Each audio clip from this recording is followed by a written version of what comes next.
Apalagi kedua tangannya, itu jelas bekas cambukan. Tangan itu terlihat gemetar. Kedua kaki Jaemin bahkan terlihat seperti kayu yang membusuk. Jeno serasa diremat hatinya akan luka-luka itu.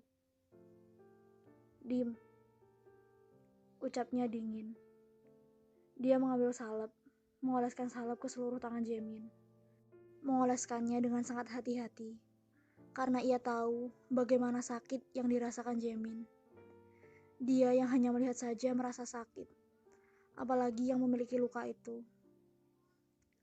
Selesai memberikan salep, Jeno melilitkan perban ke seluruh tangan Jaemin hingga tertutupi. Dia melakukannya dengan sangat telaten, dan Jaemin sejak tadi berusaha untuk menahan tangis. Tidak, itu bukan tangis kesakitan, itu adalah tangis haru. Jeno merawat lukanya, sampai ke kedua kakinya yang rasanya nyaris lumpuh. Setelah diam beberapa lama, tangan Jaemin bergerak. "Bagaimana keadaan kamu?" Jeno berhenti, kemudian menatap Jaemin. "Apa?" Anak itu menunjuk luka Jeno dengan gerakan lemah. Kemudian Jeno mengikuti arah pandangan Jaemin. Dia memegang tangannya yang diperban. "Luka gue?" tanyanya. Jaemin mengangguk. "Gue gak apa-apa." Kemudian kembali mengobati kaki Jaemin. Jaemin tersenyum lemah. "Syukurlah." Jeno termenung beberapa saat sambil mengoleskan salep itu dengan hati-hati. "Mereka anak-anak sekolah lain, tim lawan basket gue kemarin." Jeno mendadak bercerita. "Gue gak ngerti kalau mereka bakalan dendam." Dia menghela nafas. Udahlah, gak penting banget." Sadar bahwa kegiatannya sudah selesai, Jeno membereskan obat-obatan dan perban yang habis ia gunakan ke dalam kotak.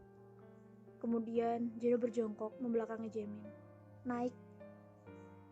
Kedua mata Jaemin terbelalak. Dia terkejut. Tak kunjung mendapat respon, Jeno menoleh ke belakang. "Lo mau ngesot ke lantai 2? "Naik." Jaemin tetap menggeleng. "Aku jalan sendiri, aku berat." "Naik." Jeno menarik tangan Jaemin dan membuat anak itu meringis karena lukanya. Menempatkan Jaemin di punggungnya, kemudian berdiri. Sebenarnya Jeno cukup terkejut karena rupanya tubuh Jaemin seringan itu. "Lo makannya kapas apa gimana dah?" gumam Jeno.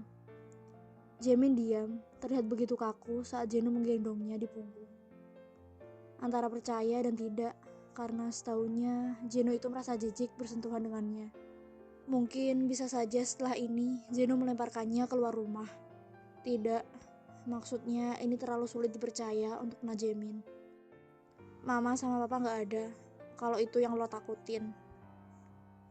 Akhirnya Jaemin hanya menurut, membiarkan Jeno menggendongnya hingga ke kamarnya di lantai 2. Jaemin tidak tahu kenapa Jeno bersikap seperti ini.